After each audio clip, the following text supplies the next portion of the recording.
2018 সালের কোটা বিরোধী যে আন্দোলন, সেখানেও আমাদের নেতৃবৃন্দের সক্রিয় অবস্থান ছিল। সে সময় কিন্তু বর্তমানে যারা কোটা আন্দোলন করেছিল তাদের কিন্তু কোনো আপনার এই আন্দোলনের ভাগিদার তারা এত না। তো আমি বলবো যে আমাদের এত ত্যাগ, এত শ্রম, আমরা 18-তে প্রাণ দিলাম, আমরা 24-এ প্রাণ দিলাম, আমরা 12 বছর ধরে মার খাচ্ছি, আর আমাদের অনুজ আমাদেরই ভাই, তারা যদি আমাদের দুঃখ না দেখে তাহলে কারা দেখবে? আর এই দুঃখ ভবিষ্যতে তারাও ফেস করতে পারে। আমরা চাচ্ছি না যে তারা আমাদের মতো ভুক্তভোগী হোক। আমরা বিশ্ব যেভাবে চলে আমরা বাংলাদেশকে সেভাবেই নিয়ে চলতে চাই। আমরা 26 লক্ষ তরুণ তরুণীর বা 52 লক্ষ হাত, সেই হাতগুলোকে দেশের উন্নয়নে কাজে লাগাতে চাই। আমরা এই সরকারকে সহযোগিতা করতে চাই, আমরা এই সরকারের প্রতিযোগী নই। আমরা সব সময় এই সরকারকে আনার পিছনে এই 26 লক্ষ হাতও কাজ করেছে। শুধুমাত্র যে বর্তমানে যারা পড়াশোনা করে তারা কাজ করেছে এমনটা নয়।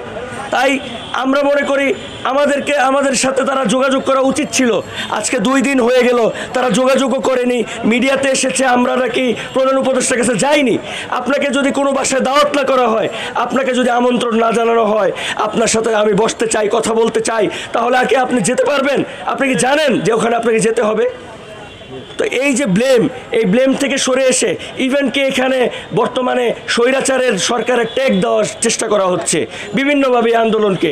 আমি বলবো স্বৈরাচারী সরকার যে আচরণ করেছে সেই আচরণ থেকে আপনারা দূরে থাকুন।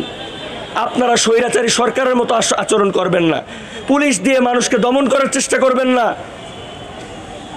আর পেশি শক্তি দিয়েও মানুষকে দমন করার চেষ্টা করবেন না। আমাদের শান্তিপূর্ণ আন্দোলন, আপনারা এটা গুরুত্ব দিন। 26 লক্ষ তরুণীর বুকের অন্তরের জমানো ব্যথা, এই ব্যথাকে আপনারা দূরীভূত করতে দ্রুত প্রচেষ্টা গ্রহণ করুন। প্রজ্ঞাপন জারির মাধ্যমে এই আন্দোলনের চূড়ান্ত রূপ দেন, এই বৈষম্যের দূর করুন। এই বৈষম্যের শিকার আপনারাও ভবিষ্যতে হতে পারেন। আমরা চাই না আপনারাও ভবিষ্যতে বৈষম্যের শিকার হন। ধন্যবাদ আপনাদেরকে।